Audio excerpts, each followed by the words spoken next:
The BookTube event, framed in September, explores the way writing is influenced by all the other arts. But in truth, the creative arts in general, whether poetry or painting or dance or music, is always enmeshed in a kind of multi-art and interdisciplinary dance of reciprocal inspiration and influence. I've done a couple prior videos looking at the process of ekphrasis or ekphrastic poetry, which is simply poetry about a painting, and Sexton seeing Van Gogh's Starry Night not just as a painting, but as a kind of mirror of her entire inner life and death, or Auden's fabulous philosophical meditation of Musee de Beau arts, inspired by Bruegel's The Fall of Icarus.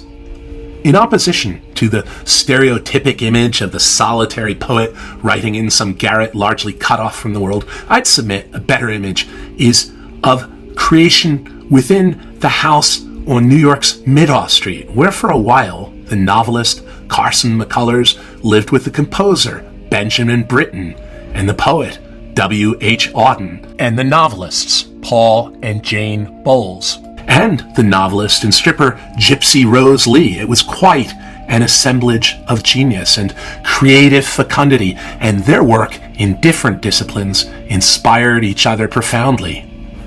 For me, the best image of inter-art influence remains T.S. Eliot during wartime, between his rooftop shifts of looking for incoming bombers, listening to the unearthly and mystical strains of Beethoven's late quartets as he composed his own astonishing four quartets. But today, it's William Carlos Williams' turn. How many poets first wanted to be painters, or painters first wanted to be poets? There are legions of them. And Williams wanted badly to be a painter. He just wasn't very good at it. So he wrote fabulous poems, and many of them involve painting. And thank goodness he did. William writes, all poems can be represented by still lifes, not to say watercolors. The violence of the Iliad lends itself to an arrangement of narcissi in a jar. The slaughter of Hector by Achilles can well be shown by them casually assembled, yellow upon white, radiantly making a circle, sword strokes violently given in more or less haphazard disarray. It's like looking at an expressionist painting, indirectly telling some truth of Achilles' slaughter. In 1962, William Carlos Williams' last book, Pictures from Bruegel, was published. It was named for the title sequence of 10 poems, each based on a painting by the Flemish painter. William Carlos Williams, Peasant Wedding. Pour the wine, bridegroom, where before you the bride is enthroned, her hair loose at her temples, a head of ripe wheat is on the wall beside her, the guests seated at long tables, the bagpipers are ready, there is a hound under the table, the bearded mayor is present, women in their starched headgear are gabbing, all but the bride, hands folded in her lap, is awkwardly silent.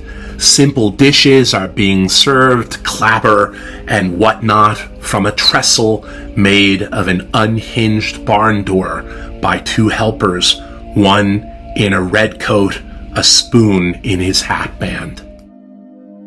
The wedding dance in the open air, disciplined by the artist to go round and round in holiday gear, a riotously gay rabble of peasants and their ample-bottomed doxies fills the market square, featured by the women in their starched white headgear. They prance or go openly toward the wood's edges, round and around in rough shoes and farm breeches, mouths agape, oy-ya, kicking up their heels.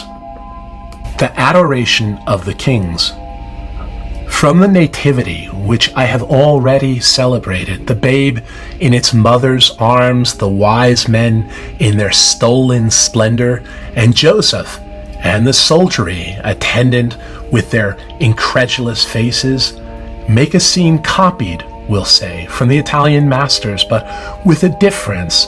The mastery of the painting and the mind, the resourceful mind that governed the whole, the alert mind, dissatisfied with what it is asked to do and cannot do, accepted the story and painted it in the brilliant colors of the chronicler, the downcast eyes of the Virgin, as a work of art for profound worship. The Parable of the Blind.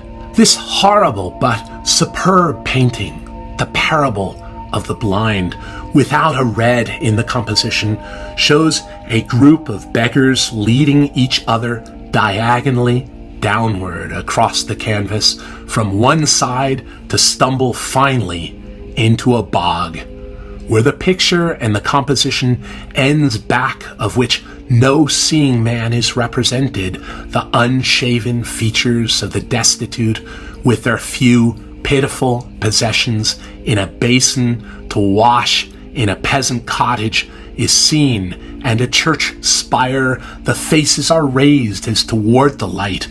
There is no detail extraneous to the composition. One follows the other's stick in hand, triumphant to disaster.